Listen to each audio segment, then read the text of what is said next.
Hello दोस्तों, आज हम जानेंगे खांसी के एक सिरप सोथरैक्स तुलसी सिरप के बारे में। सोथरैक्स तुलसी सिरप में डेक्स्ट्रोमेथार्फन जो कि एक कफ सप्रेसेंट है, फिनाइलेफ्रिन जो कि एक डीकंजेस्टेंट है, लिवोसिट्राजिन जो कि एक एंटी एलर्जिक मेडिसिन है तथा गुआफेंसिन जो कि एक एक्सपेक्टोरेंट है।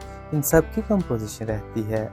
इसके साथ साथ ये सिरप बंदनार, नाक का बहना तथा छींके आना इन सब पे भी वर्क करता है। इस सिरप को एक अडल्ट को 10 ml गर्म पानी के साथ दिन में 3 टाइम्स लेने की सलाह दी जाती है। दवाई से जुड़ी ऐसी और जानकारी के लिए मेरे चैनल को सब्सक्राइब कीजिए। धन्यवाद।